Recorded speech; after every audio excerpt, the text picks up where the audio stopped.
अब इसके ऑब्जेक्टिव्स और फंक्शंस जो हैं वो कुछ भी पूछेगा एग्जाम में तो ये सब चीजें लिख देना, चारों पॉइंट। क्लियर है? और एक चीज और है, आईएमएफ की जो मेंबरशिप है,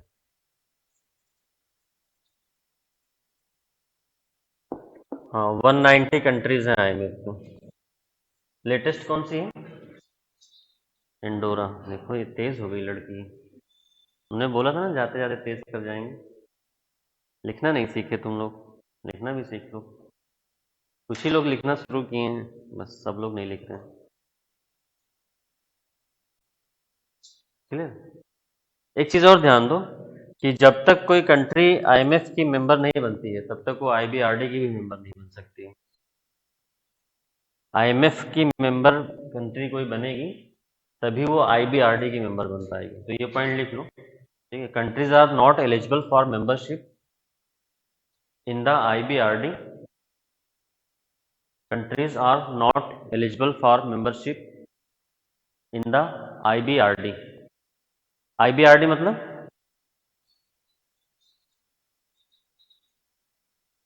डिकंस्ट्रक्ट, रिकंस्ट्रक्शन एंड डेवलपमेंट।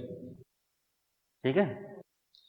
तो जब तक तुम आईएमएफ के मेंबर नहीं बनोगे तब तक तुम आईबीआरडी के मेंबर नहीं बन पाओगे। क्लियर है? हाँ, पुराने लेक्चर्स भी देखा करो तुम लोग। International bank for reconstruction and development, international bank for reconstruction and development.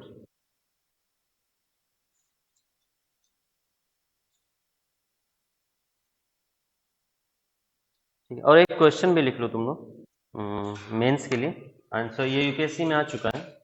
Justify the need for FDI for the development of Indian economy.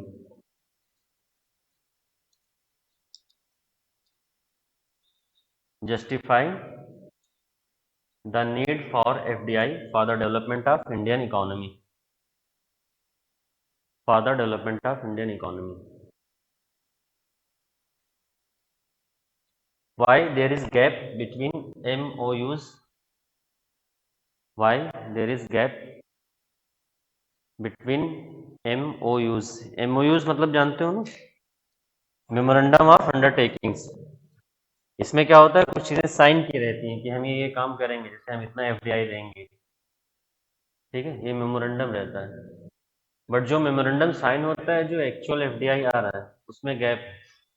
Signed and actual FDI, gap between MOU signed and actual FDIs. MOU signed and actual FDIs.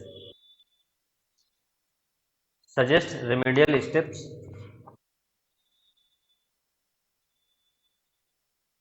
Suggest remedial steps to be taken for increasing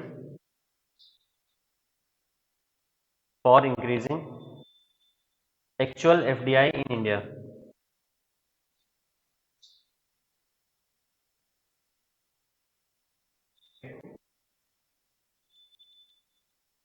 Suggest remedial steps to be taken for increasing actual FDI in India. Increasing actual FDI in India.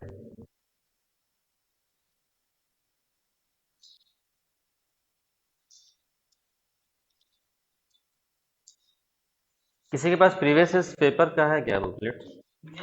Mains का, हाँ लाए हो दो।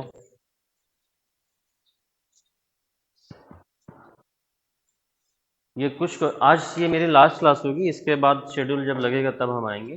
तो इस बीच में तुम लोग रिवाइज करके इन क्वेश्चंस के आंसर लिख लेना, ठीक है। और जब हम आएंगे तो चेक करवा लेना।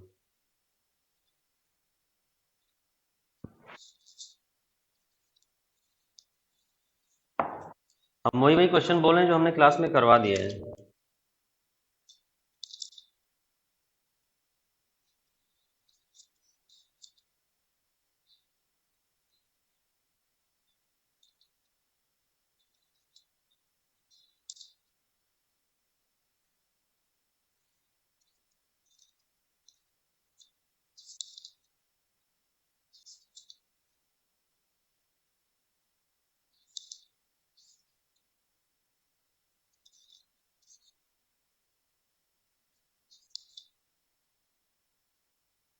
इसमें तो 15 तक का ही है शायद। कब तक का है? 2021 तक का है।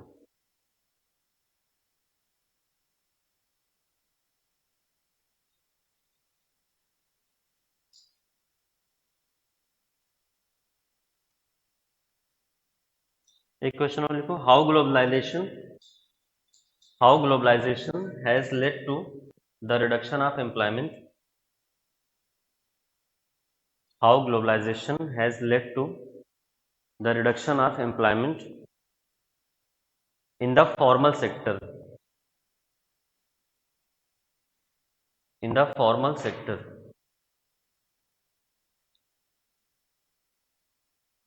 in the formal sector of the Indian economy, of the Indian economy, is increased informalization,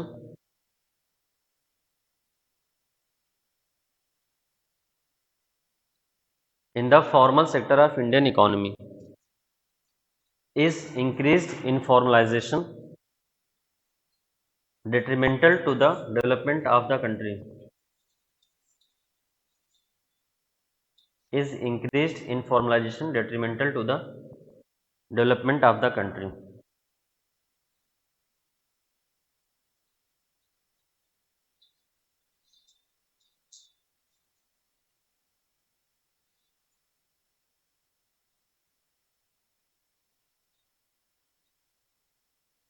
Next देखो, normally countries shift from agriculture to industry, normally countries shift from agriculture to industry and then later to service, and then later to service, but India shifted directly,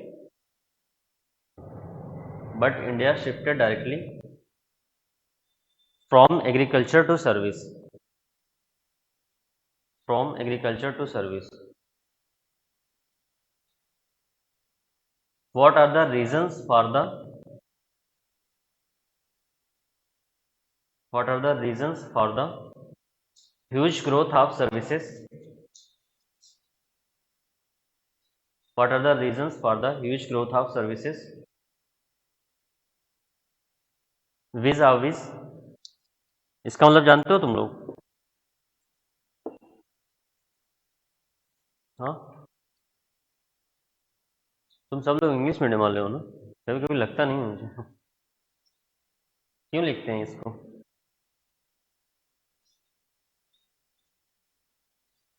हाँ, आ जाओ।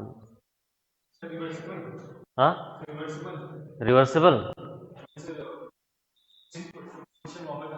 हम्म, vice versa, vice versa तो अलग है ना, तो visa विस क्यों लिखते हैं? Huge growth of services visa विस इंडस्ट्री इन द कंट्री, इसका मतलब होता है एज कंपेयर टू। ठीक है, तुम लोग क्वेश्चन ही नहीं समझ पाओगे तो क्या मतलब होगा? वीजा विस industry for the country. Can India become a developed country without a strong industrial base?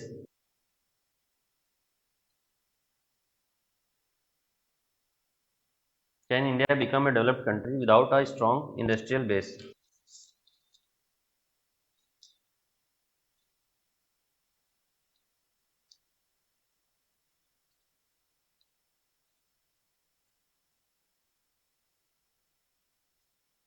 Industrial base.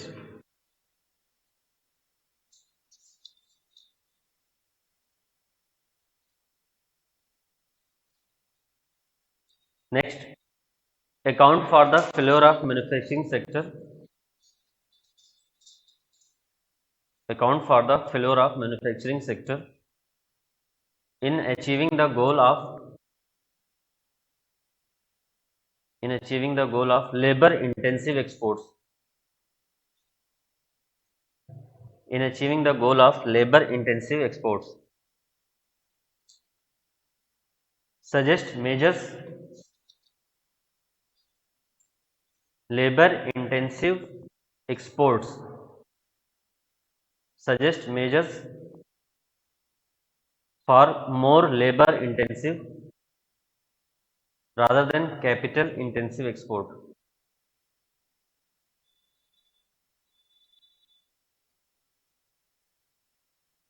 Suggest measures for more labor intensive rather than capital extensive export.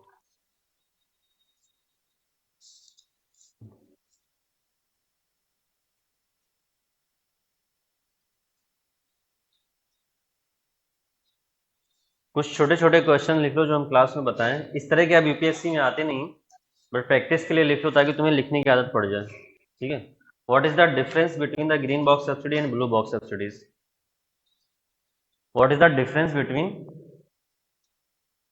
Blue box subsidies and green box subsidies? इस तरह question अब नहीं आते UPSC में, पुराने time के question. Difference between the green box subsidies and blue box subsidies. ऐसे लिखो, green box, blue box and number box subsidies. Difference between green box, blue box and number box subsidies.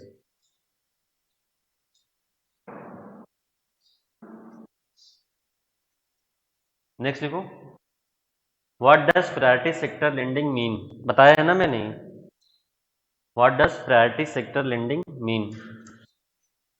Priority sector lending,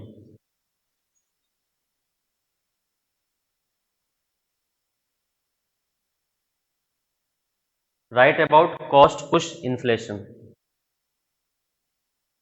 right about cost push inflation.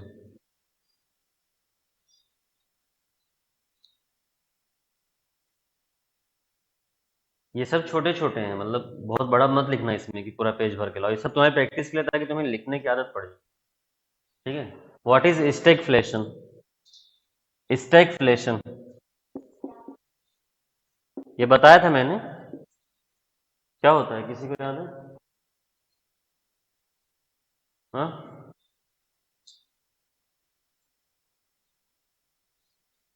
नहीं याद है। चलो अच्छा, अभी हम IMF finish करके फिर इन क्वेश्चंस को डिस्कस कर लेते हैं। ठीक है, चलो आ जाओ, पहले आईएमएफ समझ लो।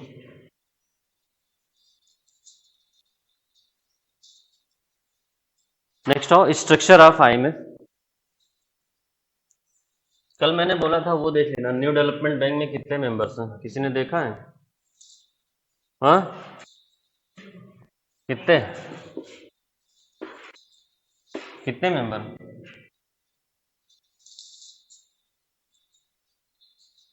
हाँ, ब्रिक्स के अलावा 4 और, मतलब टोटल टोटल 9 मेंबर्स है ना। लेटेस्ट कौन सा है? इजिप्ट है कि ईरान है?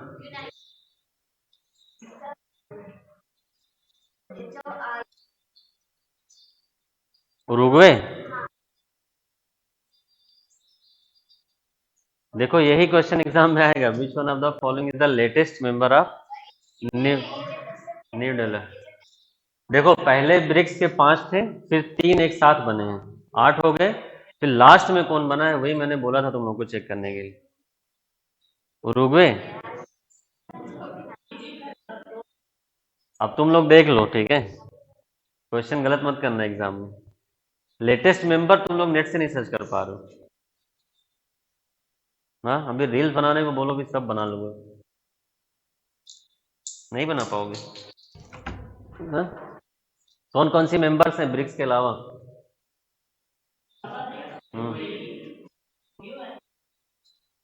हाँ, इजिप्ट है, यूएई है और बांग्लादेश है, उरुग्वे है।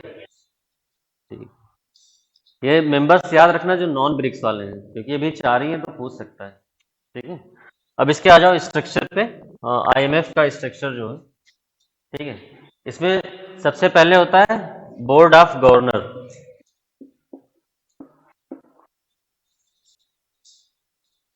Board of governors.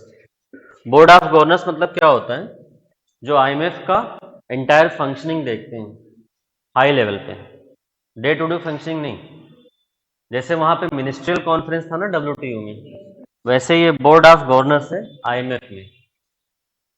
अब बोर्ड ऑफ गवर्नर्स में दो लोग होते हैं, एक गवर्नर एक अल्टरनेट गवर्नर, ठीक है। इसमें कितने लोग होते हैं? दो। हर कंट्री से एक गवर्नर होगा और एक अल्टरनेट गवर्नर होगा, ये हर कंट्री से होते हैं बोर्ड ऑफ गवर्नर्स में। बोर्ड ऑफ गवर्नर्स का जो मेन काम होता है वो इसके फंक्शंस लिख लो बोर्ड ऑफ गवर्नर्स के। पहला लिखो, it is responsible for electing or appointing executive directors, responsible for electing or appointing executive directors,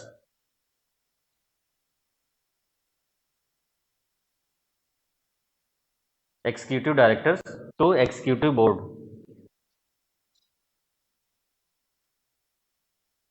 executive directors to executive boards. Second, approving quota increases and allocation of special drawing rights. Approving quota increases, her country का कोटा होता है, अभी हम explain करेंगे इसको, ठीक है। Kota rises, Kota increases, किसी का कोटा बढ़ाना है किसी कंट्री का तो वो यहीं से होगा, board of governor. Her country जब आईएमएफ ज्वाइन करती है तो उसको एक कोटा असाइन होता है, अभी एक्सप्लेन करेंगे, अभी लिख लो इसको। और क्या है? Allocation of SDR, special drawing rights, and allocation of SDR, special drawing rights. अभी ये सब एक्सप्लेन करेंगे सारे टर्म्स, अभी लिख लो।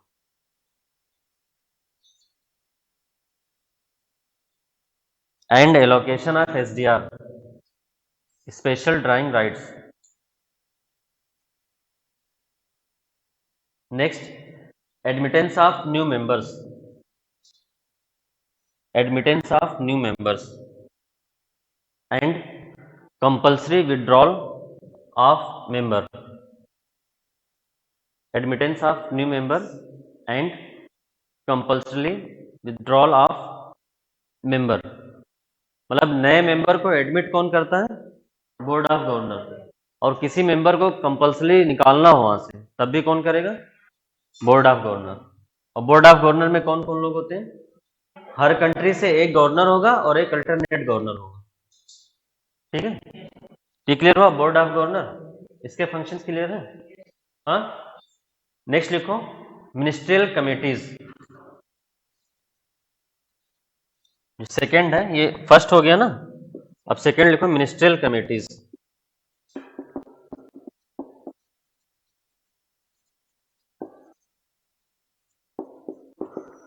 मिनिस्ट्रियल कमिटीज, ठीक है। दो मिनिस्ट्रियल कमेटी होती हैं, दो। बोर्ड ऑफ गवर्नर है ना, ये मिनिस्ट्रियल कमेटी जो होती है ये दो कमेटीज हैं मिनिस्ट्रियल कमेटीज में। और इन दोनों कमेटीज का क्या काम है? To give advice to board of governor, ठीक। तो मिनिस्ट्रियल कमेटी का क्या काम है? Give advice to board of governors. पहली कमेटी है international monetary and financial committee, ये यूपीएससी में पूछ चुका है। International monetary and financial committee, international monetary and financial committee, ये पहली कमेटी है। और दूसरी कमेटी है डेवलपमेंट कमेटी, डेवलपमेंट कमेटी। पहली कौन सी? हाँ, ये यूपीएससी में पूछ चुका है, ये international monetary and financial committee. और दूसरी कमेटी क्या है? Development committee. और दोनों कमेटी का क्या काम है? To give advice to the board of governor, ठीक है। अब आईएमएफसी जो है इसमें 24 मेंबर्स होते हैं, सारे मेंबर्स नहीं होते हैं, ठीक है। इसमें आईएमएफसी में कितने मेंबर होंगे? 24 मेंबर्स, ठीक है। ये सब तुम्हें याद करना पड़ेगा, नहीं तो एग्जाम में गलत हो जाएगा कि कहाँ पे कितने मेंबर्स, ठीक है। 24 मेंबर्स कहाँ से आते हैं? वो 24 मेंबर्स जो ये 190 कंट्रीज है, इसी में से इसमें 24 मेंबर्स होते हैं। तो 24 members drawn from the pool of 190 countries, लिख लो इसको। 20 हाँ, नहीं नहीं, कोटा नहीं, ये रोटेशन बेस्ड रहता है, रोटेशन बेस्ड। ठीक है। IMFC has 24 members drawn from the pool of 190 countries.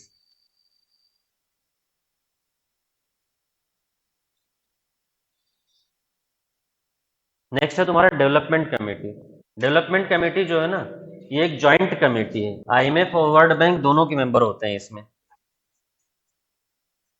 IMF plus world bank, इन दोनों की ये जॉइंट कमेटी है, डेवलपमेंट कमेटी। तो ये तो पूछ चुका है, तो नेक्स्ट प्रोबेबिलिटी क्या बनती है इसकी, डेवलपमेंट कमेटी पूछने की। ठीक है, तो इसमें तुम्हें ये दे देगा कि only members of IMF can be member in development committee. सही है। नहीं, जॉइंट कमेटी है, वर्ल्ड बैंक और IMF दोनों से मेंबर होते हैं इसमें। 25। ठीक है, लिख लो इसको, अगर नंबर लिखना है तो 25 लिख लो। ठीक है। हाँ, और दोनों कमेटी का क्या काम होता है। हाँ, और बोर्ड ऑफ गवर्नर का जो काम है उसमें ये लोग हेल्प करते हैं, एडवाइस करते हैं। क्लियर है स्ट्रक्चर। अगर सिर्फ सिंपल ये आ सकता है कि स्ट्रक्चर लिखो। ठीक है, अगर ये यूपीएससी में बहुत मुश्किल है स्ट्रक्चर पूछे तुमसे, बट पीसीएस या अदर स्टेट एग्जाम में स्ट्रक्चर लिखने को भी पूछ लेते हैं कि राइट द मेन फंक्शंस या main objective of IMF as well as write the structure and composition, बस ऐसे। लेकिन यूपीएससी में ये नहीं पूछेगा, यूपीएससी में जो पूछेगा वही बताते हैं, वो IMF में क्या प्रॉब्लम है, उसमें क्या रिफॉर्म करने की जरूरत है, ये यूपीएससी में पूछता है। बट प्रीलिम्स में यहाँ से क्वेश्चन बनते हैं यूपीएससी में। नेक्स्ट है तुम्हारा एग्जीक्यूटिव बोर्ड, जो थर्ड है। फर्स्ट सेकंड हो गया ना, थर्ड क्या है, एग्जीक्यूटिव बोर्ड।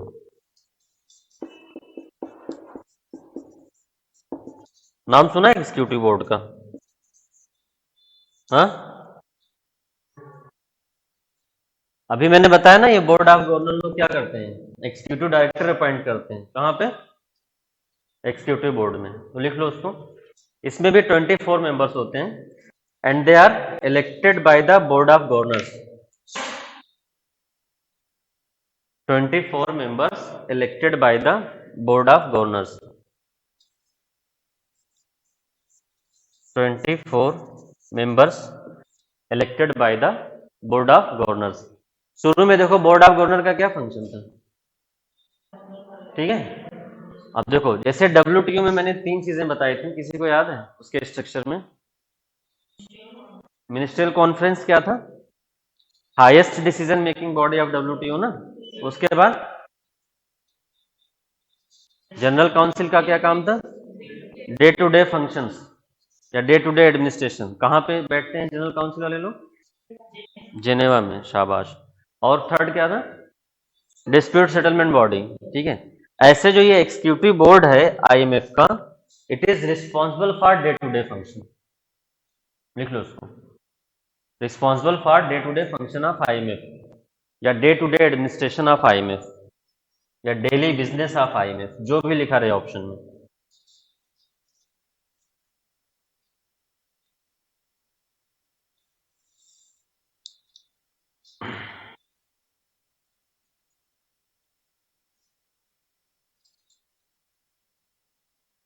क्लियर, लिख लिया। तो ये तीनों स्ट्रक्चर लिख लोगे, board of governors, ministerial committees and executive board. ठीक है, और एक चीज और लिख लो, प्रीलिम्स में पूछ लेता है कभी, कि अगर कोई कंट्री UN की मेंबर नहीं है तो क्या वो IMF की मेंबर बन सकती है।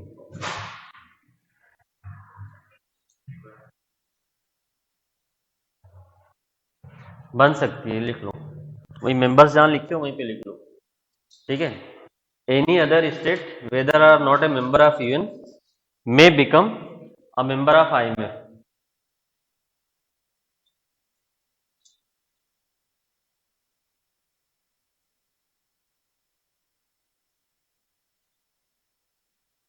Any country whether are not a member of UN may become a member of IMF।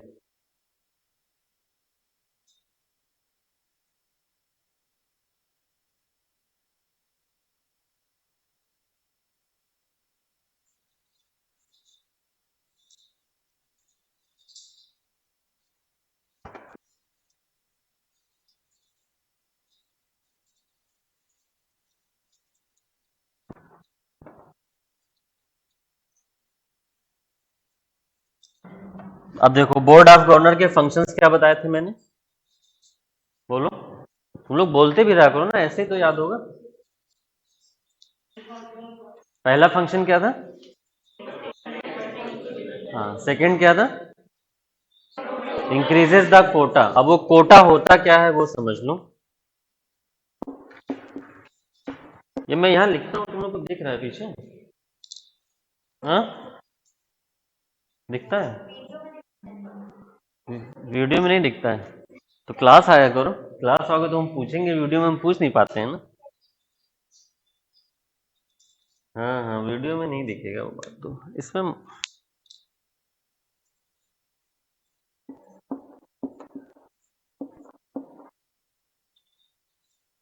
देखो, वीडियो जो है वो मजबूरी का नाम है। कोरोना ना आता तो वीडियो इतना पॉपुलर भी ना होता। अब वनडे एग्जाम के लिए चल जाता है, क्योंकि वहां पे तुम्हें जाके टिक करना है। टिक करके चले जाओगे, तुम्हारा हो जाएगा, लेखपाल पटवारी बन जाओगे। ठीक है। बट तुम्हें अगर यूपीएससी निकालना है या स्टेट पीएससी निकालना है तो वहां तुम्हें लिखना आना चाहिए। और वो आता नहीं है सबको, वो सीखना पड़ता है। मतलब ऐसे लिखते रहोगे, गलत करते रहोगे और फिर सीख जाओगे। लेकिन उसमें भी गलती करते हो तुम लोग क्या करते हो? मैं कोई क्वेश्चन देता हूँ, जाते हो नेट पे डालते हो, टिप के ले आते हो, फिर मुझे दिखाते हो सर देखिए। तो उसमें मैं क्या गलती ढूंढूंगा जब तुम टिप के लाए हो तो? और जो लोग ऐसा लिखते हैं वो जानते हैं, और मैं किसी का नाम नहीं ले रहा हूँ क्योंकि मुझे नाम भी बहुत कम लोगों का पता है। बट उससे कोई फायदा नहीं है। इसमें तेरा घाटा और मेरा कुछ नहीं जाता, हम तो पढ़ा के निकल जाएंगे। नुकसान तुम्हारा ही है। अब तुम सीखो या ना सीखो वो तुम्हारे ऊपर है। बट एग्जाम की जो रिक्वायरमेंट है वो यही है, मेन रिक्वायरमेंट इसकी यही है कि you should have a good writing skill, and if you do not have a good writing skill then you should develop it, because it will be your copy, your answer that will represent you in front of examiners, not you. So you guys have that habit, na sir, I want to say this, you took it in wrong way, that's your fault. You won't be able to say that while examiner will be checking your answers, है ना? यहाँ तो तुम लोग बोल देते हो अरे सर आप समझ नहीं पाए, मेरे कहने का मतलब ये था। वहां तो मतलब जो कन्वे करोगे कॉपी में वही जाएगा ना। और कुछ लोग हैं जो खुद से ट्राई करते हैं लिखने का, उनका ग्रामेटिकल एरर बहुत ज़्यादा है। ठीक है, क्योंकि उनको सब्जेक्ट और एग्रीमेंट की नॉलेज नहीं है, तो वो 10 दिन में सीख सकते हो। और इंडिया में लोगों को एक वो रहता है कि अरे मैं तो पोस्ट ग्रेजुएट हूँ, अरे मैं तो इंग्लिश मीडियम से पढ़ा हूँ, अरे मैंने तो इंजीनियरिंग की है। जो लड़का इंजीनियर है वही सी सेट में फेल हो रहा है इंडिया में, क्योंकि तुमने कैसे इंजीनियरिंग की है वो तुम भी जानते हो। ठीक है। कॉमर्स में ग्रेजुएट हो, तुम्हें बैलेंस शीट क्या होता है वो नहीं बता पाते, एसेट लाइबिलिटी क्या होती है वो नहीं बता पाते हो। कंप्यूटर साइंस से ग्रेजुएशन किया है, ठीक है, उनसे सिर्फ इतना पूछ लो, ठीक है, कि इनक्रिप्शन डिक्रिप्शन क्या होता है वो नहीं बता पाते हैं, तो क्रिप्टो करेंसी कहाँ से समझ पाओ? और जो ग्रेजुएट नहीं हो उनको भी तो समझना पड़ेगा ना कि क्रिप्टो करेंसी क्या होता है, कैसे काम करता है। तो तुम्हारे ऊपर है, तुम वो चीज़ सीखोगे तो सिलेक्ट हो जाओगे, और नहीं सीखोगे तो चल ही रहा है कोचिंग। ठीक है। तो दैट डिपेंड्स ऑन यू। अच्छा, सब लोग सिलेक्ट भी नहीं हो सकते हैं, मुझे भी पता है कि सबकी कैपेबिलिटी नहीं है उतनी। बट अभी तुम लोग इनिशियल फेज में हो, अभी तुम लोग के पास एज है। अभी नहीं रिस्क लोगे तो कब लोगे? बुढ़ापे में रिस्क लोगे। भाई तुम्हारी इंग्लिश अच्छी नहीं है, तुम्हें पता है, अच्छी बात है। मेरी भी नहीं अच्छी थी ना। मैं तो ऐसे स्कूल से पढ़ के आया हूँ जहाँ पे चेयर टेबल भी नहीं था। मास्टर जी ऐसे चेयर टेबल लेके बैठ जाते थे, हम लोग अपना चप्पल उतारते थे, उसी पे बैठते थे घास में। हमने कभी नहीं कंप्लेंट की कि मेरी इंग्लिश नहीं अच्छी है, क्योंकि तुम्हें करनी पड़ेगी ना, क्योंकि इस एग्जाम की रिक्वायरमेंट है। नहीं तो तुम सीसेट में फेल हो जाओगे, कंप्रेंशन ही नहीं समझ पाओगे इनके। फिर बाद में रोगे अरे सर बहुत घपला होता है। बहुत बेईमानी होती है। ठीक है, देखो करप्शन को कंप्लीटली कभी नहीं खत्म कर पाओगे, वो रहेगा। वो आज से नहीं है, वो कौटिल्य के टाइम से है। Kautil had said that ki it is impossible to check whether a fish has taken water or not. In the same way, it is impossible to check whether a government officer has taken bribe or not. ये बहुत पहले उसने बोल दिया था। उसने ये भी बोला था, it is foolish to expect a person not to test honey put on its tongue, and in the same way it is foolish to expect from a government officer not to take bribe. तुम honey अपने टंग पे रख लो, बोलो हमने test नहीं किया है, तो कौटिल ने कहा ये बेवकूफ़ी है। जैसे ये बेवकूफ़ी है, वैसे ये भी बेवकूफ़ी है कि गवर्नमेंट ऑफिसर ने ब्राइब नहीं लिया है। वैसे पानी पिया है फिश ने कि नहीं पिया है वाटर में, ये तुम नहीं बता सकते हो। वैसे तुम ये भी नहीं बता पाओगे कि कौन सा गवर्नमेंट ऑफिसर ब्राइब लिया है, कौन सा नहीं लिया। और कौटिल्य मौर्यन चंद्रगुप्त मौर्य का पीएम था वो। सोचो कितना, मतलब हजारों साल पहले वो ये सब चीज़ें बता के चला गया। तो तुम उस चीज़ का रोना रोगे या अपने अंदर इंप्रूवमेंट करोगे? Choice is yours. नहीं तो बाकी अनएम्प्लॉयमेंट रेट तो बढ़ ही रहा है। उसका रीज़न है ना, स्किल नहीं है तुम लोगों के पास। जॉब की कमी थोड़ी है। मैंने बताया था जब मैं अनएम्प्लॉयमेंट पढ़ा रहा था तो, कि तुम्हारे पास स्किल नहीं है, तुम्हें कौन सा जॉब करवाया जाए तुमसे। सिंपल सा, तुम डेटा साइंस नहीं आता है, तुम्हें डेटा बेस नहीं मैनेज कर पाते हो, एक्सेल शीट तो चलाना नहीं आता है तुम लोग को। उसी पे तुम्हें अगर एक्सेल शीट चलाना आ जाए तो 30-35 हज़ार की जॉब मिल जाती है। तुम वो सब काम नहीं करते हो तो वो काम एक्सपोर्ट करवाना पड़ता है। तो तुम कुछ सीखोगे नहीं, और वो पतली सी यूनिवर्सिटी से वो सीरीज आती है, वो पढ़ के पास हो जाते हो, फिर तुम्हें लगता है अच्छा हम तो ग्रेजुएट हैं, हम तो पोस्ट ग्रेजुएट हैं। तो अब तुम लोग अपने आप को बेवकूफ़ बनाओ।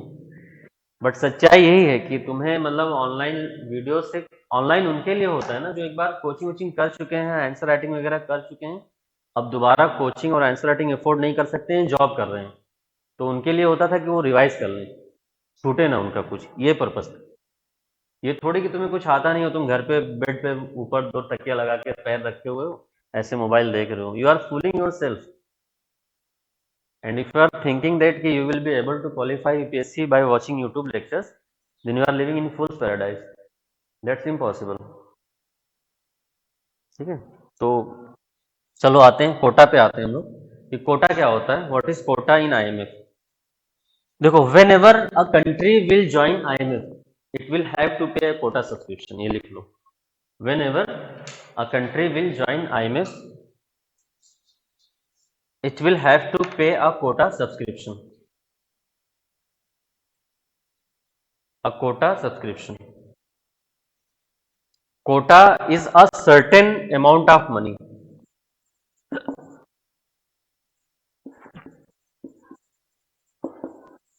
Whenever a country will join IMF, it will have to pay a quota subscription, and quota is a certain amount of money which a country will have to pay whenever it will be joining the IMF.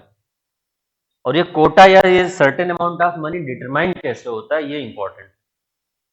ठीक है, लिखो, quota is based on the country's wealth and economic performance.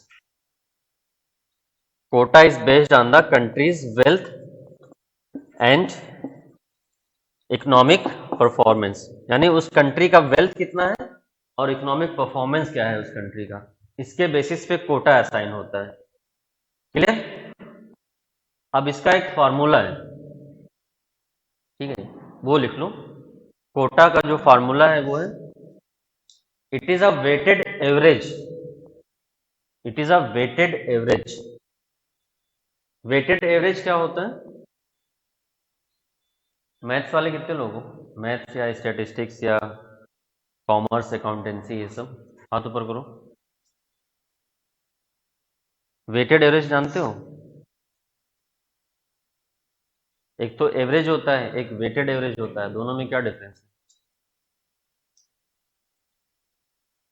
तुम लोग CSAT में ना fail हो जाओ, मुझे तो ये डर लग रहा है। कॉमर्स के कितने लोग, हाथ ऊपर करो। बस 2 लोग। अभी हम निकलवाएं क्या फॉर्म वहां से, अभी पता चल जाएगा कितने लोग कॉमर्स के हो। पहले दिन तो हम आए थे लेक्चर लेने, तो कई लोग थे कॉमर्स वाले। मैथ्स के कितने लोगों, और इंजीनियरिंग कितने लोगों ने किया है? कोई नहीं, सारे इंजीनियर भाग गए। चलो, बता नहीं रहे हो कि सर पूछेंगे। देखो एवरेज का मतलब क्या होता है, जैसे कोई नंबर है n1 और n2, अब अगर इसका एवरेज लोगे तो ये क्या आएगा, n1 plus n2 divided by 2, ये तो हो गया तुम्हारा एवरेज।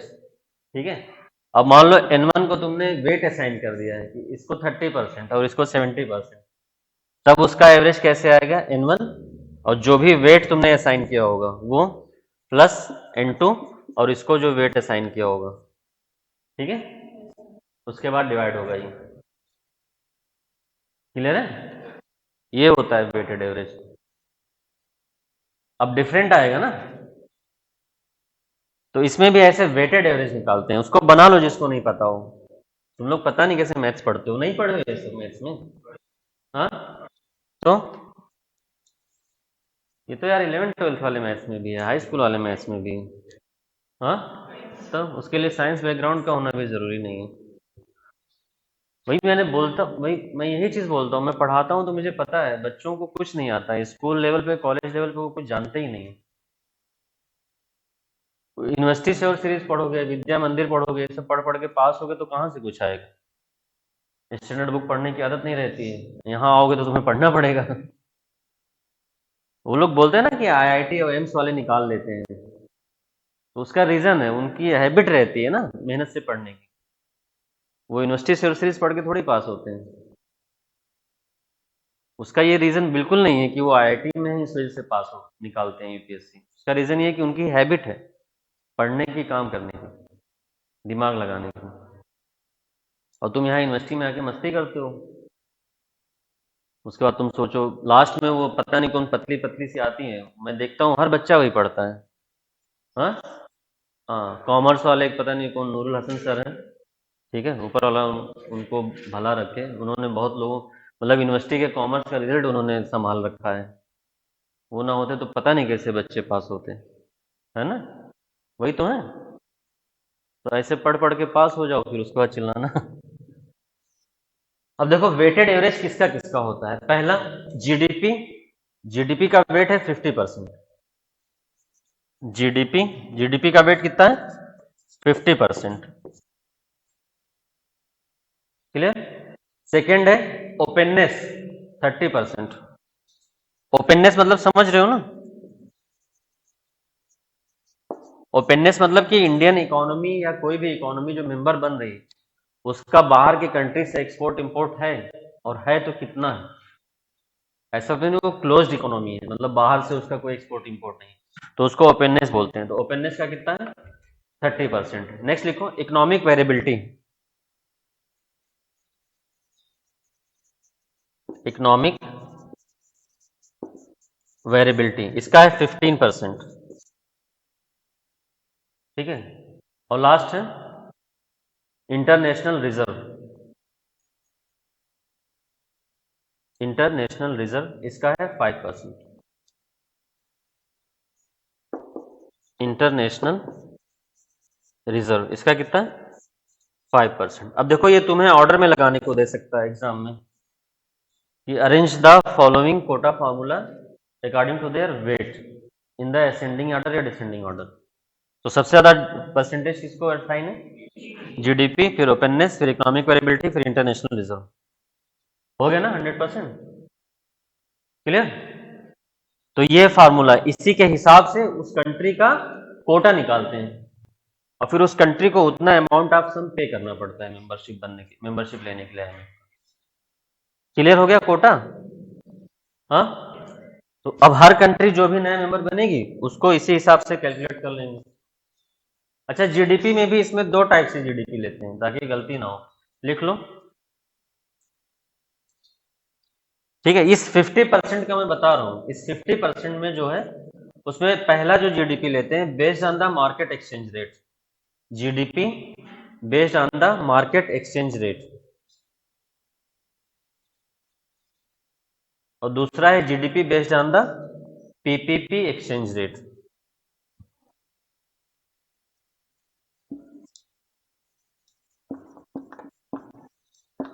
मार्केट एक्सचेंज रेट और PPP, purchasing power parity, exchange rate, market exchange rate को 60% और इसको 40%।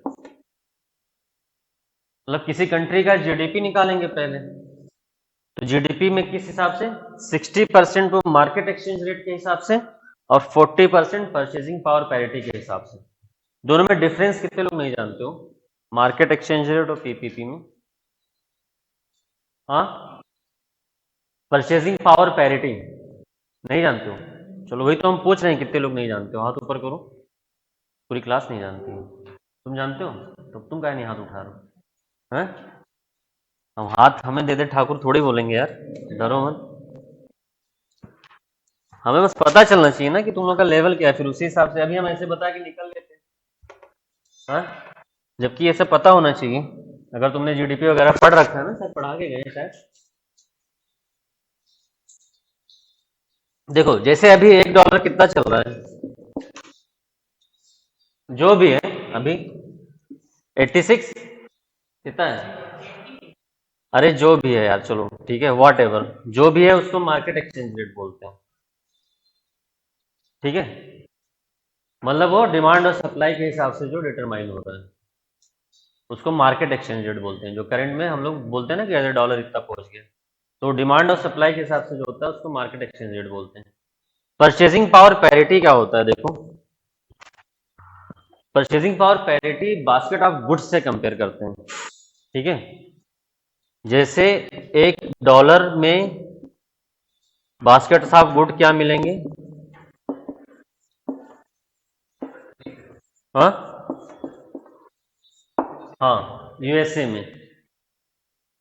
और फिर रुपीस से क्या उतना basket of goods and services rupees में खरीद पाओगे, कितने रुपये में? उसको परचेजिंग पावर पैरिटी बोलते हैं। मतलब वो परचेजिंग पावर तुम्हारे रुपये के और डॉलर के परचेजिंग पावर के हिसाब से उसमें क्या पैरिटी है। जैसे मान लो अभी इंडिया में एप्पल कितने रुपए किलो है? मान लो 120 रुपए केजी है। ये समझ लो, नहीं तो कंफ्यूजन में आ जाओगे तुम लोग। देखो 120 रुपए केजी मान लो एप्पल है, ठीक है, और अभी यूएसए में जो है वो $2 में मिलता है 1 केजी, और इंडिया में 120 रुपीज में। तो अगर तुम्हें, और $1 जो है कितने का है? अभी मान लो $1 60 का है, 60 रुपीज का।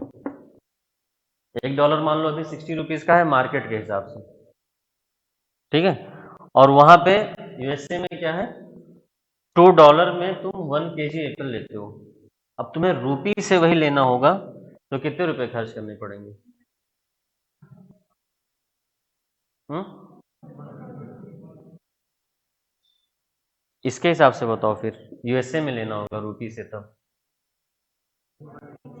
हाँ, चलो अच्छा, अब इसको हम लोग कर लेते हैं 180। ठीक है, या इसको हम लोग कर लेते हैं 40। $1 40 रुपीज चल रहा है अभी मान लो। ठीक है, और यूएसए में $2 देके तुम 1 केजी एप्पल लेते हो, तो अब कितना रुपया देना पड़ेगा तुम्हें? है ना, डिफरेंस आ रहा है कि नहीं? तो इसके हिसाब से नहीं, यहाँ पे जितना basket of goods and services तुम यूएसए में खरीद लेते हो $1 में, उतना ही रुपये से तुम कितने देके खरीद पाओगे। उसको परचेजिंग पावर पैरिटी बोलते हैं। क्लियर हुआ? वो मार्केट एक्सचेंज रेट से अलग होता है, वो basket of goods and services से डिटरमाइन होता है। तो ये लिख लो परचेजिंग पावर पैरिटी। ठीक है, ये amount of goods and services या basket of goods and services purchase, ठीक है, विद द करेंसी, ठीक है, in another country, same amount of goods and services.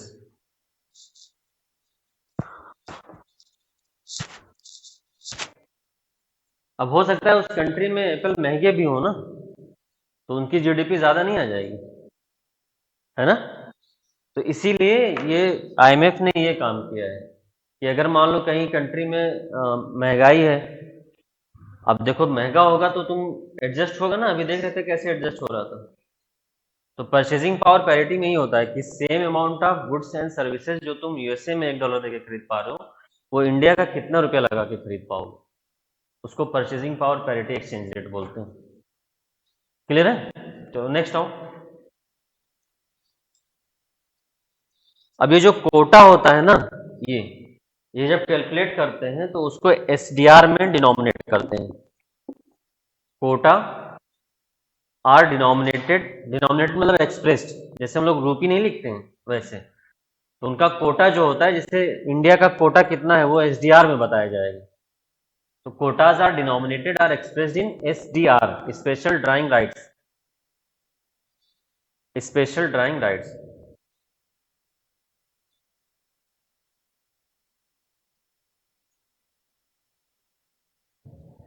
अब एसडीआर क्या होता है देखो, स्पेशल ड्राइंग राइट्स। देखो कुछ लोगों को लगता है कि एसडीआर जो है वो आईएमएफ की करेंसी है, तो ये करेंसी नहीं है, पहले तो ये याद लिख लो कि it is not a currency of IMF. SDR is not a currency of IMF. क्या हो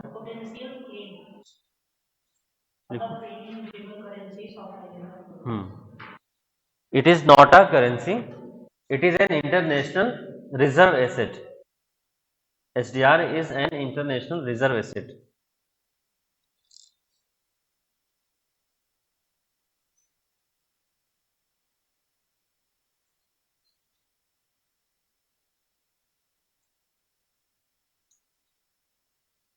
ठीक है, अब ये कोई करेंसी नहीं, ये इंटरनेशनल रिजर्व एसेट है जो हर कंट्री को कोटा के फॉर्म में बताया जाता है। अब इसको कैसे निकालते हैं, इसमें भी ऐसा नहीं होता है। देखो इसको एसडीआर में बास्केट ऑफ करेंसीज होती हैं, मेनली 5 करेंसीज से ये बना है। उस कंट्रीज के नाम लिख लो कि कौन कौन से कंट्री के करेंसीज से ये बनता है। पहला है उसमें, बोलो। हाँ, यूएस डॉलर है, और क्या है? Japanese N,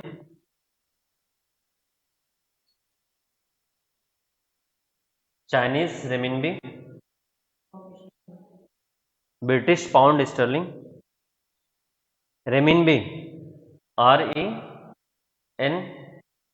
RENMINBI, British pound and Stirling,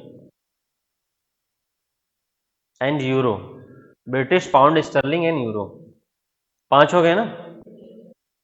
ठीक है, तो it is based on the basket of 5 currencies. Basket of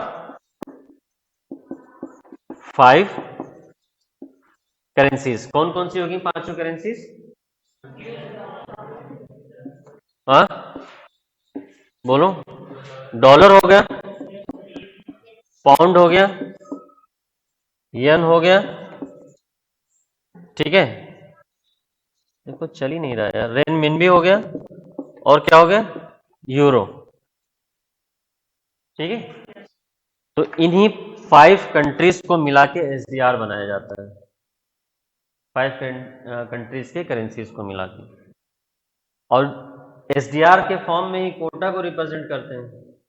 तो मैंने शुरू में बताया था ना तुमको कि बैलेंस ऑफ पेमेंट क्राइसिस में हेल्प करती है आईएमएफ। तो कितना हेल्प करेगी वो डिटरमाइन करता है कि उस कंट्री का कोटा कितना है। क्लियर? शुरू में देखो मैंने फंक्शन लिखा होगा कि it help countries in the crisis of balance of payment. जब भी बैलेंस ऑफ पेमेंट क्राइसिस होगा तो कंट्रीज को ये हेल्प करती है, फिनेंशियल हेल्प देती है। और कितना फिनेंशियल हेल्प देगी, that depends on the quota. ठीक है, और कोटा को किस में डिनोमिनेट करते हैं? एसडीआर में। और एसडीआर कैसे बनता है? 5 करेंसीज के बास्केट से। ठीक है, अच्छा देखो अब कंट्रीज जो है ना वो अपना एसडीआर फॉरेक्स के फॉर्म में एक दूसरे से एक्सचेंज कर सकती हैं।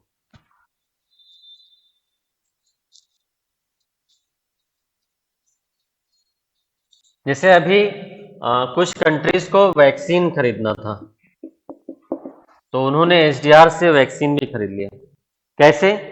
देखो जैसे कुछ करेंसी कंट्रीज के पास एसडीआर है, ठीक है, तो वो एसडीआर वो क्या करेंगी, ट्रांसफर कर देंगी किसी कंट्री को।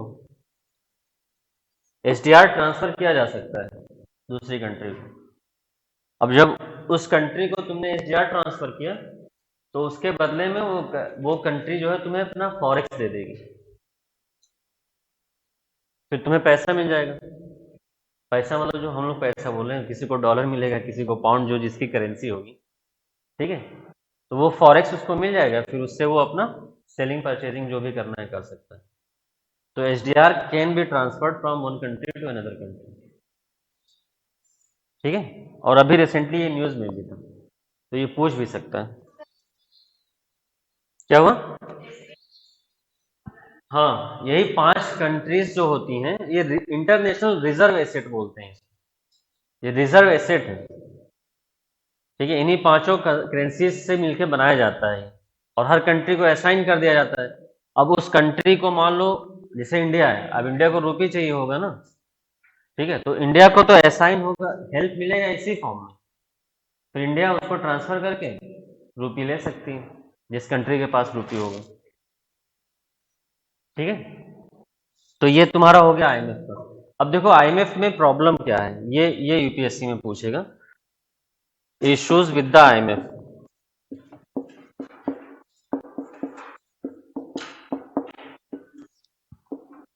आईएमएफ में क्या इश्यूज हैं, पहले भी देखो मैंने तुम्हें बताया था जब हम वर्ल्ड बैंक पढ़ा रहे थे, बताया था ना।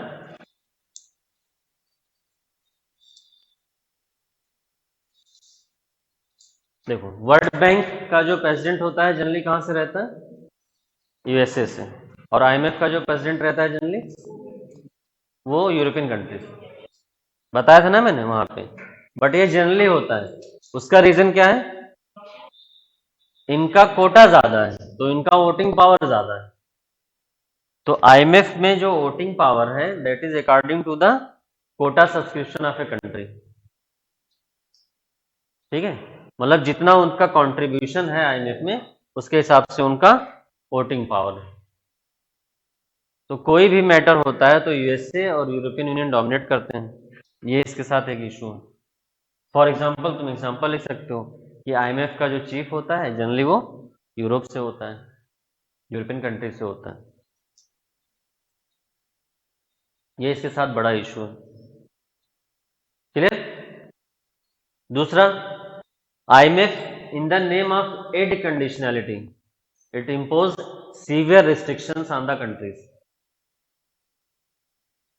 ठीक है। बैलेंस ऑफ पेमेंट क्राइसिस है, आईएमएफ से हेल्प मांगोगे, फिर आईएमएफ जो है बहुत सीवियर रिस्ट्रिक्शन पुट कर देता है, जैसे इंडिया के साथ इन्होंने किया था। इंडिया ने 1993 में आईएमएफ से हेल्प लिया है, तब से नहीं लिया है, ये लिख लो साइड में अगर जिसको लिखना है। Last help taken by India from IMF was in 1993। Since then, India has never taken any kind of help from IMF, ठीक है। और उस टाइम पे इकोनॉमिक क्राइसिस चल रही थी ना 1991 में, वो सब अभी तुम लोग नहीं पढ़े हो ना? हाँ, एलपीजी वगैरह भी नहीं पढ़े हो? चलो ठीक है, वो होगा सिलेबस में, वो भी। तो उसके रीजंस थे, बैलेंस ऑफ पेमेंट क्राइसिस भी उसमें एक रीजन था, इंडिया के पास फॉरेक्स नहीं बचा था, तो इंडिया ने आईएमएफ से हेल्प मांगा। तो आईएमएफ ने कहा कि तुम अपनी इकोनॉमी को प्राइवेटाइज करो, ठीक है, लिबरलाइज करो, ठीक है, ग्लोबलाइजेशन अडॉप्ट करो, ठीक है, ऑस्टेरिटी मेजर्स, ठीक है, अपना फिजिकल डेफिसिट कम करो, ये सारी कंडीशंस पुट कर दी, जो कि उस टाइम इंडिया के लिए बहुत डिफिकल्ट था। तो ऐसे और भी कंट्रीज के साथ जब भी आईएमएफ हेल्प करता है तो बहुत सीवियर रिस्ट्रिक्शन पुट कर देता है, whether without observing that whether that country is able to apply those restriction और नॉट, ये प्रॉब्लम है। आईएमएफ को देखना चाहिए कि क्या whether that country is ready to apply that kind of restrictions, to apply those austerity measures. Without observing, without seeing these things, IMF put severe restrictions. Clear. And next जो इसकी बड़ी problem है वो India and China both are emerging global market, और दोनों का GDP size भी बहुत बड़ा है, but still they do not have enough say in the IMF. IMF के मैटर में इसीलिए मैंने बताया था ना कि इन लोगों ने अलग बैंक बनाना शुरू कर दिए।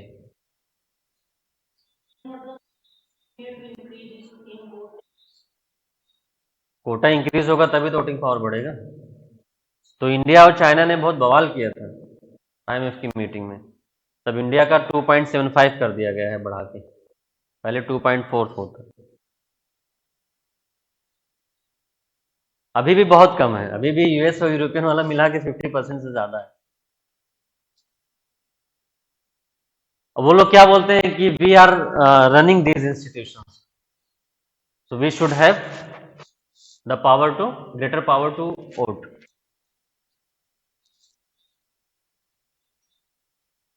हाँ, वो do not have enough say in the matters of IMF. China के भी बढ़ाया इन्होंने, उसका जानने की जरूरत नहीं, ठीक है, बट ये जानना जरूरी है कि शुरू के 5 कौन सी हैं जिनका ज्यादा है, जैसे हमने और बैंक्स में बताया था तुम्हें। ऐसे तुम किसका किसका लिख के रख लोगे, मैंने कुछ का बता दिया है, कुछ का तुम्हें लिख के रखना है। जैसे मैंने एडीबी का बता दिया था, क्या बताया था कोड, साउथ अफ्रीका का। हाँ, फिर मैंने उसका बताया था AIIB का। हाँ, चाइना याद कर लिया तुम लोगों ने लग रहा है, ठीक है। ऐसे मैंने वर्ल्ड बैंक का नहीं बताया है, और तुम लोगों ने देखा भी नहीं होगा ना, तो वर्ल्ड बैंक का नहीं पूछ सकता क्या, पूछ सकता है ना। ऐसे मैंने आईएमएफ का नहीं बताया है, और तुम लोगों ने पूछा भी नहीं, पूछना चाहिए ना। और चलो हमने नहीं भी बताया मान लो, तो नेट से देख के लिखना चाहिए कि सर ने इसमें इसमें बता दिया है, तो इसमें भी बताना चाहिए सर को, तो सर बताए नहीं, तो लाओ हम ही देख लें। ऐसे ही तो माइंड अप्लाई किया जाता है। नॉलेज और विजडम में ये डिफरेंस है। जिन बच्चों में विजडम हुआ होगा वो लोग सोचे होंगे घर जाके पढ़ते टाइम पे कि अच्छा इसका इसका तो शेयर बता दिया सर ने, ब्रिक्स बैंक का बता दिया, एनडीबी का मैंने क्या बताया था, एक कंडीशन बताई थी मैंने एनडीबी में, क्या था। हाँ, किसका फिक्स, हाँ मतलब हर कंट्री के कंट्रीब्यूशन के हिसाब से होगा वोटिंग पावर, बट ब्रिक्स का 55% से कम नहीं होना चाहिए।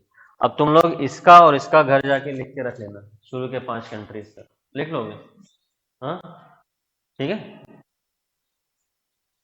तो ये इश्यूज हैं, इसीलिए आईएमएफ में रिफॉर्म भी किया गया, ऐसा नहीं, बट वो रिफॉर्म अभी भी उस लेवल के नहीं है जो थर्ड वर्ल्ड कंट्रीज डिमांड कर रही है। क्लियर है। हाँ, अब इंडिया का कोटा के हिसाब से कौन से नंबर पे है, ये पीसीएस वगैरह एग्जाम में पूछता है, according to the quota at which place is India. और कल भी मैंने कुछ चीजें बोली थी कि जब इकोनॉमिक सर्वे या बजट आएगा तो उसको अपडेट कर लेना। देखो, इकोनॉमिक्स पढ़ाने का एक सबसे बड़ा नुकसान या डिसएडवांटेज बोल लो ये होता है कि हम बहुत ज़्यादा डेटा देना चाहते हैं लेकिन दे नहीं पाते हैं। उसका रीज़न क्या है, जब तुम एग्ज़ाम देने जाओगे तब तक वो चेंज हो जाता है, लेकिन पैटर्न वही रहेगा। हो सकता है अभी तुमने कुछ और लिखा हो और बीच में कोई न्यूज़ आ जाए, ठीक है, कि अच्छा एनडीबी की मीटिंग हुई ब्रिक्स की, अब ये डिसाइड कर लिया गया कि सबको इक्वल वोटिंग पावर रहेगी, चाहे ब्रिक्स का हो चाहे जिसका हो, जैसे पहले था जब ब्रिक्स वाले मेंबर थे तब। या हो सकता है यहाँ पे एआईबी में इंडिया ज़्यादा हो जाए चाइना से, बट अभी जो है वो चीज़ें हम बताते हैं, बट जब भी तुम प्रीलिम्स देने जाओ तो उसके 1 महीना पहले या 1.5 महीना पहले इकोनॉमिक्स पढ़ लिया करो अच्छे से, और जितने भी डेटा पढ़ा करो उसको चेक कर लिया करो, ये तरीका होता है। नहीं तो फिर आके मेरी गर्दन पकड़ोगे कि अरे सर आपने लिखवा दिया था और 1 नंबर से मेरा रह गया, एक ही नंबर से रुकता है, ठीक है, चाहे भले वो मतलब एक क्वेश्चन ना आता हो उसमें एग्जाम में, लेकिन रुकता है एक ही नंबर से, खास करके जो लड़के तैयारी करते हैं। हाँ, ग्लोबल इशू। चलो,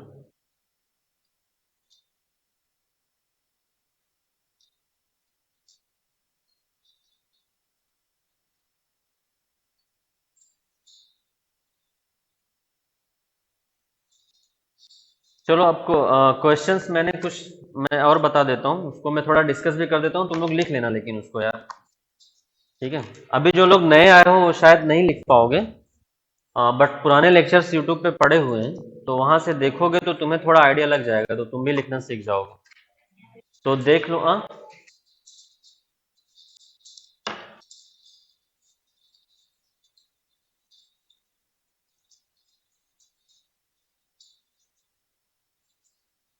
नेक्स्ट देखो, hunger and poverty are the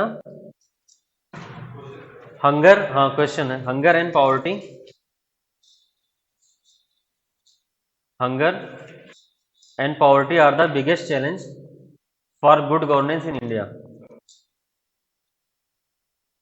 biggest challenge for the good governance in India still today, still today.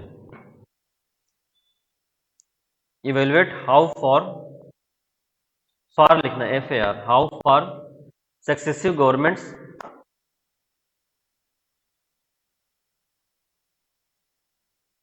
how far successive government FAR, how far successive governments have progressed have progressed in dealing with these problems, in dealing with these problems, suggest measures for improvement।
Next लिखो, दो women in post independent India, दो women in post independent India have excelled in various fields,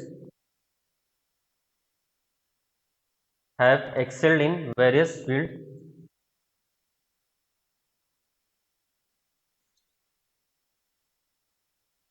have excelled in various fields,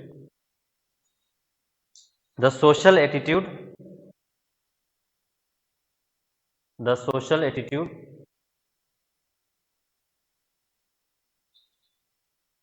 and feminist movement has been patriarchal, the social attitude and feminist movement has been patriarchal, social attitude and feminist movement has been patriarchal. Apart from women education and women empowerment schemes, apart from women education and women empowerment schemes, what intervention can help change this milieu? What intervention can help change this milieu? MILIEU.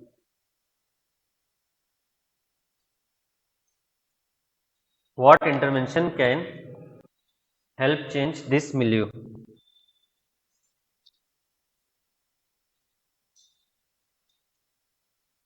अभी तुम लोग का planning भी नहीं हुआ है ना, planning नहीं हुआ है ना अभी, इंक्लूसिव ग्रोथ भी नहीं हुआ है ना अभी पूरा।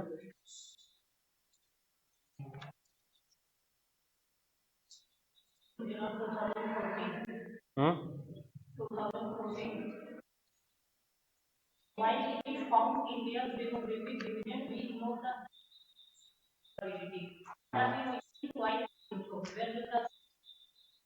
ये तो डिस्कस कर चुके हैं ना, नहीं हुआ है?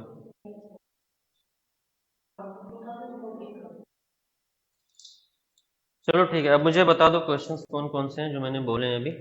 इसके बाद जो क्वेश्चन तुम लोग को इन सब टॉपिक से पूछना होगा अभी बता देना।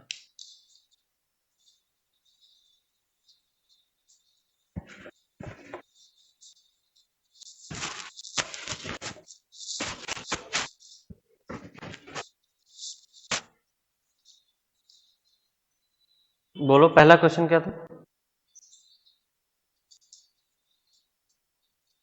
हाँ ठीक, अब देखो ये एफडीआई की नीड क्या है, पहले तो ये लिखना है इस क्वेश्चन में, ये एफडीआई क्यों इंपॉर्टेंट है। मैं ओवर ऐसे ड्राफ्ट बता देता हूँ, उसी के हिसाब से लिखना तुम लोग, ठीक है। तो पहले या तो एफडीआई का डेटा दे दो कि इंडिया में कितना एफडीआई आया इंट्रोडक्शन में, ठीक है। लास्ट फाइनेंशियल ईयर का एफडीआई का डेटा दे दो इंट्रोडक्शन में, वो बेस्ट है। ये मैं बता रहा हूँ कि कैसे लिखना है, बना लो, नहीं तो लिख नहीं पाओगे, ठीक है। जो नेट से चीप के लाते हो तुम लोग, लिखना सीखो बेटा। और नेट पे कोई लिख के ही तो डालता है, कोई जरूरी थोड़ी सब कुछ सही ही रहे, कोई भी डाल सकता है लिख के ना।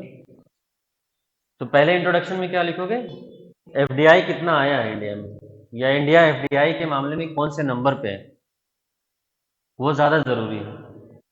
याद कर लोगे, ये प्रीलिम्स में भी हेल्प करेगा। एफडीआई रेसिपिएंट कंट्री में इंडिया कौन से नंबर पे है इंट्रोडक्शन में, फिर बताओ कि नीड फॉर एफडीआई, एफडीआई की नीड क्या है, ठीक है। तो अब जब भी देखो इस सब चीजों की कोई भी नीड है एफडीआई की, तो उसमें तुम ग्रोथ से लिंक करोगे ना। अब ग्रोथ कैसे होगा, तो फिर एम्प्लॉयमेंट से लिंक करोगे, है ना। फिर क्या करोगे उसको, जब ग्रोथ कैसे होगा, जब एम्प्लॉयमेंट मिलेगा, पॉवर्टी कम होगी, है ना। और ग्रोथ कैसे होगा, जब इकोनॉमी में इंफ्रास्ट्रक्चर होगा तभी तो इंफ्रास्ट्रक्चर भी तो आएगा इससे, एफडीआई से। अब इंफ्रास्ट्रक्चर आएगा तो तुम्हें टेक्नोलॉजी भी मिल जाएगी। देखो कैसे आंसर फ्रेम करोगे मैं वो बता रहा हूँ, बाकी तुम लोग नेट से टिप लो तुम्हारी मर्जी है, लेकिन वहां एग्जाम में नहीं टिप पाओगे। सोचोगे कैसे, कैसे तुम्हारा पेन कैसे फ्लो हो, मैं वो चीजें बता रहा हूँ, लिंक कैसे करोगे, है ना। तो यही यही सब पॉइंट तो लिखोगे कि एफडीआई से ये होगा, ये होगा, ये होगा, ये होगा। फिर दूसरा पार्ट उसमें क्या है क्वेश्चन में, कि एक्चुअल में एफडीआई उतना क्यों नहीं आ रहा है, यही तो है, गैप क्यों है। तो गैप का सोचो कि गैप क्यों है, एफडीआई के लिए क्या चाहिए होगी, हमें पॉलिसीज अच्छी चाहिए होगी, तो मतलब कि कहीं ना कहीं गवर्नमेंट की पॉलिसीज में प्रॉब्लम होगी, तो पॉलिसी रिलेटेड प्रॉब्लम लिखो। सोचोगे कैसे एग्जाम में मैं वो बताता हूँ, ठीक है। और पॉलिसीज में कई सारी चीजें हो सकती हैं कि गवर्नमेंट ने कुछ सेक्टर में अलाउ भी नहीं कर रखा है, कुछ सेक्टर में 49% है, एक दो सेक्टर का एग्जांपल दे दो। दूसरा, कोई भी कंट्री जो है वो युगांडा, सोमालिया, इन सब जगहों पे एफडीआई लेके जाएगी, या जहाँ पे लॉ एंड ऑर्डर अच्छा ना हो। तो इंडिया के कुछ स्टेट हैं जहाँ पे अभी भी लॉ एंड ऑर्डर की प्रॉब्लम है। सोचोगे कैसे मैं वो बता रहा हूँ, बाकी तुम लोग टीपो जाके वो तुम्हारी मर्जी है एग्जाम में, लेकिन तुम ऐसे ही सोच के लिख पाओगे, मतलब जब मॉक टेस्ट वगैरह कोई ज्वाइन करोगे। ठीक है, लॉ एंड ऑर्डर की प्रॉब्लम है ना। दूसरा, एफडीआई लाने के लिए अप्रूवल कौन देता है, कौन सी मिनिस्ट्री एफडीआई वाला मैटर देखती है, ministry of commerce and industries, ठीक है। तो मिनिस्ट्री ऑफ कॉमर्स और इंडस्ट्री में कौन लोग काम करते हैं, आईएएस ऑफिसर, है ना। तुम ही लोग जाके आगे काम करोगे उसी में। और ये देखा गया है कि इंडिया की bureaucracy one of the most corrupt bureaucracy में आती है, ठीक है। तो तुम यहाँ पे ट्रांसपेरेंसी इंटरनेशनल वाला करप्शन का इंडेक्स बता देना इंडिया में कि इतना करप्शन है। ट्रांसपेरेंसी इंटरनेशनल का क्या बता दोगे, करप्शन परसेप्शन इंडेक्स, है ना, कि इंडिया 87वें नंबर पे है शायद ना। कितना ज़्यादा करप्शन है, इस वजह से भी एफडीआई नहीं आता है। अच्छा, यही चीज़ तुम एथिक्स में भी कि एथिकल क्यों होना है, ये क्वेश्चन आता है एथिक्स में कि एथिकल होना क्यों ज़रूरी है, why ethics is needed in the society. Society सोसाइटी के ग्रोथ के लिए एथिक्स ज़रूरी है, ठीक है। क्यों? क्योंकि इंडिया की ब्यूरोक्रेसी करप्ट ना होती तो इंडिया में और ज़्यादा एफडीआई आता, और ज़्यादा ग्रोथ होता, इसीलिए एथिकल होना ज़रूरी है। सोचो, तो तुम डीएफ थर्ड में पढ़ रहे हो, फोर्थ में लिख रहे हो, और फोर्थ वाला उठा के थर्ड में लिख सकते हो। इसको कहते हैं इंटरलिंकिंग। ये सब तुम्हें आएगा लेकिन धीरे धीरे, जब खुद से लिखोगे। मतलब तुम लोग पढ़ लो, मैं मना नहीं करता हूँ कि पढ़ो मत इंटरनेट से, मैंने मना नहीं किया है कभी भी। पढ़ लो, उसके बाद फिर अपना ब्रेन स्टॉर्मिंग करो कि इसमें और हम लोग क्या क्या कर सकते हैं, या सर ने और क्या एक्स्ट्रा बताया है ना, या वहां से कुछ अच्छे पॉइंट मिल जाए तो लिख लो, मैं मना थोड़ी करता हूँ। लेकिन मैं ये बोलता हूँ लिखो तो अपनी लैंग्वेज में लिखो, ठीक है। अब तुमने जब प्रॉब्लम्स बता दिया तो इन्हीं प्रॉब्लम्स को खत्म करवा दो, वो सोल्यूशन हो गया। अब इससे रिलेटेड कोई कमेटी वगैरह बैठी हो तो कमेटी का नाम देख लो। अगला क्वेश्चन क्या है? थोड़ा सा टाइम लगेगा बच्चा इन सब चीजों में, ठीक है, लेकिन तुम लोग सीख जाओगे। ये 4-5 महीने 6 महीने लगता है सीखने में, ज्यादा टाइम नहीं लगेगा, लेकिन जब तुम लोग डेली लिखोगे तब ठीक है। अब तुम सोचो कि यार वीडियोस देख रहे हैं यूट्यूब पे, हाउ टू लर्न स्विमिंग, ठीक है, तो देखते रहो, हमें क्या करना है, हाँ? जब तक कूदोगे नहीं तब तक थोड़ी सीख पाओगे। कुछ लोग होते हैं वो पेन नहीं चलाते हैं, बोलते हैं अरे सर हमसे, हमारे दिमाग से निकलता ही नहीं है कुछ। तो पहले लिखने तो बैठो, लिखने बैठोगे तो निकलने लगेगा, जब तुम लिखने बैठोगे ही नहीं तो निकलेगा ही नहीं। गलत ही तो लिखोगे और क्या होगा ज्यादा से ज्यादा। अगला क्वेश्चन बोलो,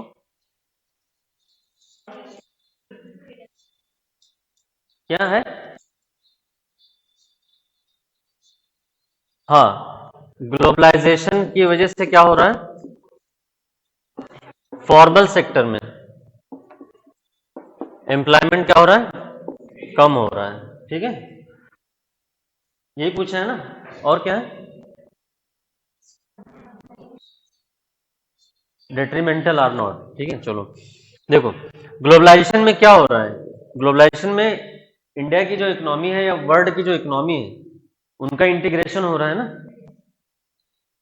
इंटीग्रेशन ऑफ द इकोनॉमी हो रहा है कि नहीं ग्लोबलाइजेशन की वजह से, तो मार्केट ओपन हो रहा है, तो उससे कई सारी एमएनसीज आ रही हैं। अब एमएनसीज का क्या होता है, एमएनसीज की पॉलिसी होती है हायर एंड फायर। जब तक काम करके दोगे तब तक वो हायर करेंगे, नहीं करोगे तो फायर कर देंगे। अब हायर एंड फायर करना इतना आसान है नहीं, क्योंकि लेबर लॉ है। तो ये लोग क्या कर रहे हैं, कॉन्ट्रेक्चुअलाइजेशन ऑफ जॉब, कॉन्ट्रैक्ट पे जॉब करवा रहे हैं, कि कॉन्ट्रैक्ट दे दिया तो काम करवा लिया फिर खत्म। या फ्रीलांसिंग प्रमोट करते हैं, है ना, या तो गिग इकोनॉमी जैसे ओला उबर है, ये सब है ना, ये लोग कर रहे हैं। इसी वजह से तो फार्मल सेक्टर में जॉब कम हो रहा है। ओला उबर का जो एम्प्लॉय है वो फॉर्मल सेक्टर में कहाँ आएगा, या जो ऑनलाइन सॉफ्टवेयर में काम करते हैं फ्रीलांसिंग में वो कहाँ से आएंगे सॉफ्टवेयर, या जो कॉन्ट्रैक्ट बेसिस पे काम कर रहे हैं वो कहाँ से आएंगे फॉर्मल सेक्टर। तो ग्लोबलाइजेशन के बाद ये सब चीजें बढ़ रही है ना, तो इस वजह से फॉर्मल सेक्टर में जॉब कम हो रहा है। अब यही तुम्हें डेटा की जरूरत पड़ेगी सब्सटेंशिएट करने के लिए कि कितना कम हुआ है 90s के बाद। अब वो तुम्हारा काम है, क्लियर। अब तुम बताओ, फॉर्मल सेक्टर ये कंट्री के लिए अच्छा होता है, वो सॉरी इनफॉर्मल सेक्टर, वही तो पूछा है, क्यों नहीं अच्छा होता इनफॉर्मल सेक्टर, क्या प्रॉब्लम होती है? हाँ, जॉब सिक्योरिटी नहीं है, और नहीं, रेगुलर पेमेंट तो आ जाता है, कम पेमेंट आता है वो अलग बात है, लेकिन रेगुलर आ जाता है, काम करोगे पेमेंट मिल जाएगा। पेड हॉलीडेज मिलते ही नहीं है, पेड हॉलीडेज कम क्या है, काम करोगे तो पैसा मिलेगा, नहीं करोगे तो नहीं मिलेगा। सबसे बड़ी चीज क्या है, सोशल सिक्योरिटी स्कीम नहीं मिल पाती उनको, ठीक है, उनका पेंशन उनका इंश्योरेंस ये सब नहीं हो पाता है। इन केस दे फेल सिक तो गया सब, है ना। और फॉर्मल इकोनॉमी में नहीं आते हैं तो टैक्स भी नहीं देते हैं, है ना, तो कंट्री का भी लॉस होता है। अब वहां से कंट्री का लॉस होगा तो कंट्री में इंफ्रास्ट्रक्चर नहीं क्रिएट होगा, फॉर्मल एम्प्लॉयमेंट नहीं क्रिएट होगा, पॉवर्टी नहीं कम होगी, हंगर बढ़ेगा, है ना। इसमें क्या है ऐसा जो तुम्हें नेट से ढूंढना है? हाँ, अपना दिमाग दौड़ाओ ना, वहां तो अपना ही दिमाग दौड़ाओगे। अगला क्वेश्चन बोलो। अब यहाँ पे देखो, तुम्हें डेटा से सप्लीमेंट करना पड़ेगा सब कुछ।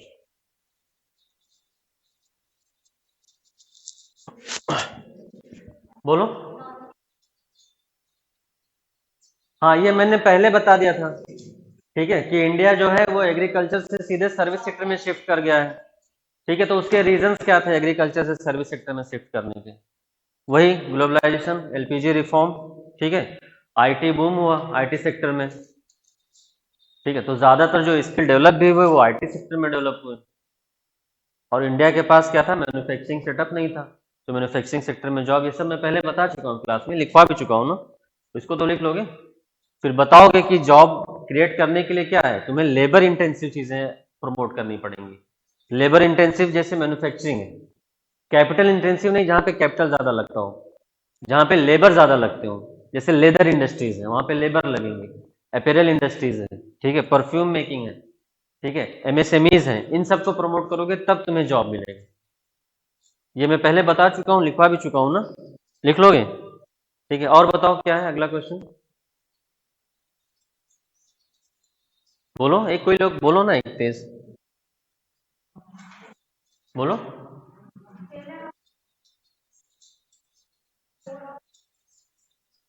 हाँ, दोनों क्वेश्चन लगभग सेम पॉइंट आ रहे हैं उसमें। अगला बोलो।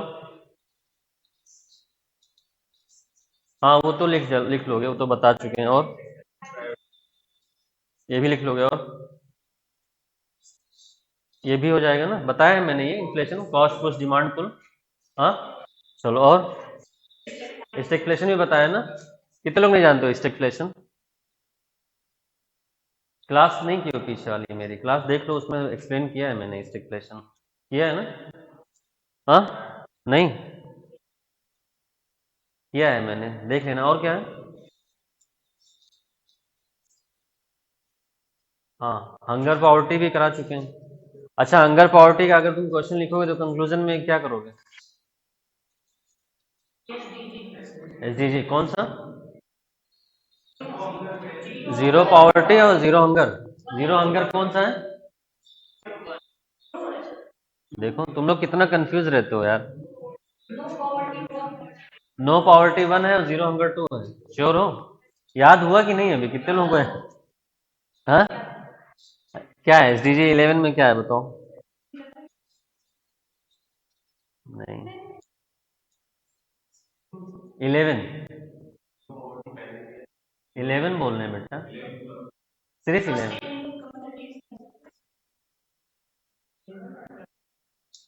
देखो ऐसे याद कर क्या? हाँ, मैं 11 पूछ रहा हूँ, 11।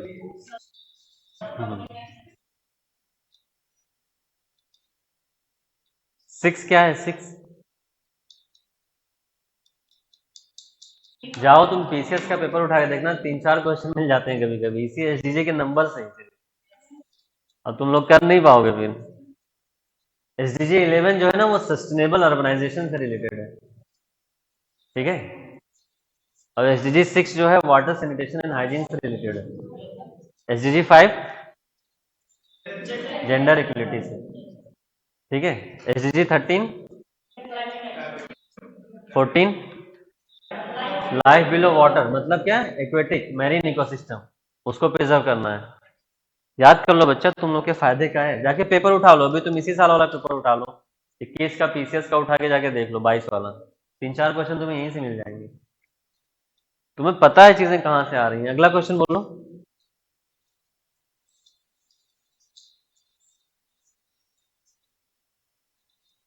हाँ, ठीक है, वीमेन वीमेन ने बहुत सारे काम किए हैं, तो तुम्हें बताना पड़ेगा इंट्रोडक्शन में। इंट्रोडक्शन में क्या बताओगे? क्या है क्वेश्चन, क्या है?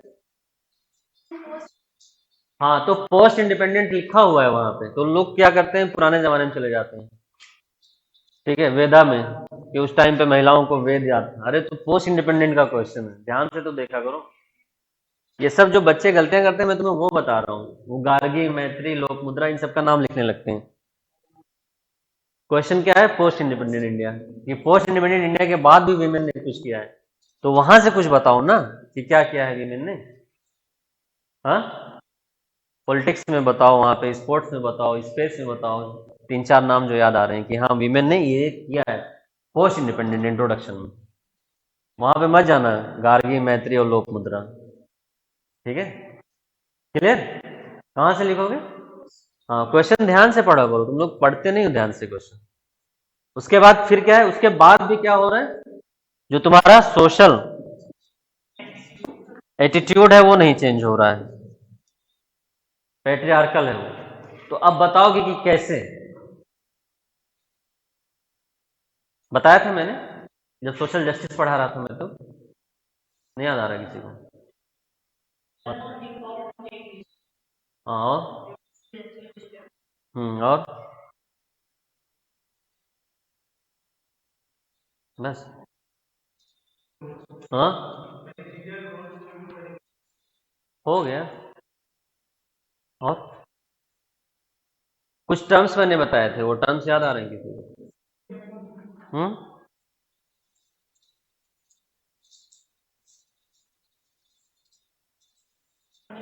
मैंने बताया था पिंकाइजेशन ऑफ जॉब, बताया था ना, इसे एयर हॉस्टेस है, नर्स है, ठीक है, प्राइमरी लेवल पे टीचर, हायर लेवल पे नहीं। वुमेन को वहीं तक रिस्ट्रिक्ट कर दिया है, रिसेप्शनिस्ट। यहाँ पे जल्दी तुम्हें मेल मिलेंगे नहीं, तो ये प्रॉब्लम भी है वीमेन के साथ। ग्लास सीलिंग मैंने बताया था, एक हायर लेवल के बाद उनका प्रमोशन नहीं होता है, क्यों? क्योंकि वो प्रेग्नेंट हो जाएंगी, फिर काम कैसे करेंगे। इसीलिए इंडिया में इतने साल हो गए आज तक कोई कैबिनेट सेक्रेटरी नहीं बनी है कोई वीमेन। तुम लोग जल्दी बनो, 70 साल हो गए ना, 75 साल। ठीक है, या यूपी में ही बता दो कोई चीफ सेक्रेटरी वीमेन बनी है, या कोई वीमेन डीजीपी बनी हो यूपी में? ऐसा तो है नहीं कि थी नहीं, तो इसको ग्लास सीलिंग बोलते हैं। फिर डुअल बर्डन ऑफ वर्क, जो काम करती भी हैं वो बाहर भी काम कर रही है, घर भी काम कर रही है। ये सब टर्म्स लिखना पड़ेगा तुम्हें ना, तब तो मार्क्स आएंगे। दोनों में है, प्राइवेट में भी है। ठीक है, प्राइवेट में ये है कि थोड़ा बहुत मिल जाता है, एक दो नाम, पब्लिक में तो बिल्कुल नहीं मिलेगी। प्राइवेट में जो बड़ी कंपनियां हैं उनमें देखो ना, बोर्ड ऑफ डायरेक्टर में सिर्फ 15% वीमेन रहती हैं इंडिया में, और पॉपुलेशन कितनी है? 50% के आसपास। ठीक है, फिर उनका जो वर्क प्लेस है, काम तो कर रही है लेकिन वहां पे सेक्सुअल हेरेसमेंट हो रहा है, ये भी तो प्रॉब्लम है। और कमोडिफिकेशन या ऑब्जेक्टिफिकेशन ऑफ वीमेन, वीमेन को एज ए कमोडिटी, मतलब मेल डीओ का एडवर्टीजमेंट आता है, लेकिन वो लगाओगे तो आगे पीछे दाएं बाएं ऊपर नीचे सब चारों तरफ लड़कियां अट्रैक्ट हो जाएंगी, मैग्नेट बन जाओगे, है ना? तो इसको क्या बोलते हैं, कमोडिफिकेशन या ऑब्जेक्टिफिकेशन ऑफ वीमेन को एज एन ऑब्जेक्ट अभी भी ट्रीट किया जा रहा है। मेल प्रोडक्ट्स का भी एडवर्टीजमेंट फीमेल से करवा रहे हैं। तो ये सब प्रॉब्लम्स है ना, जो सोशल एटीट्यूड पैट्रियार्की अभी भी शो कर रहा है, इतना सब कुछ होने के बाद भी। फिर वो मैंने बताया ही था कि वीमेन आर नॉट, भले वो फाइनेंशियली एम्पावर्ड हो जाएं, but still they have to take the permission from their husband to go to their मायका, है ना? कि अजी सुनते हो आज मम्मी के यहाँ जाना है, तो अजी सुनते हो का मूड हुआ तो मम्मी के यहाँ जा पाओगे, और नहीं हुआ तो नहीं जा पाओगे। अच्छा, तुम अपने ससुराल में आओगे तो पहुंचते ही तुम्हें काम करना पड़ेगा।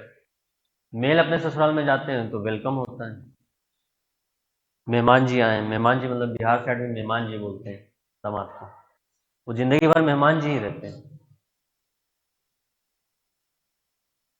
तो ये सब चीजें अभी भी चेंज नहीं हो रही है ना, डिस्पाइट वीमेन जो है स्पेस में जा रही हैं, स्पोर्ट्स में जा रही हैं, ठीक है, हाँ, पीएम तक बन गई हैं वीमेन, ठीक है, मिनिस्टर्स बन रही हैं, बट वो एलिट क्लास में, ऊपर के कुछ लेवल पे कुछ परसेंटेज है। तो उसमें पूछा है कि और क्या है आगे क्वेश्चन। हाँ, अब क्या इंटरवेंशन चाहिए तुम्हें, तो मैंने बताया था ना उस टाइम पे पढ़ाते टाइम कि क्या क्या इंटरवेंशन करना पड़ेगा। अच्छा, एक चीज और लिख सकते हो कि ये सब होने के बाद female labour force participation rate भी कम हो रहा है ना, बताया था मैंने कि फीमेल का लेबर पार्टिसिपेशन रेट कम हो रहा है। तो ये सारी प्रॉब्लम्स हैं, इंटरवेंशन क्या है ये भी मैंने बता दिया है। ठीक है, ये सब लिख के लाना, जब हमारी नेक्स्ट क्लास होगी तो आके चेक करवा लेना। ठीक है।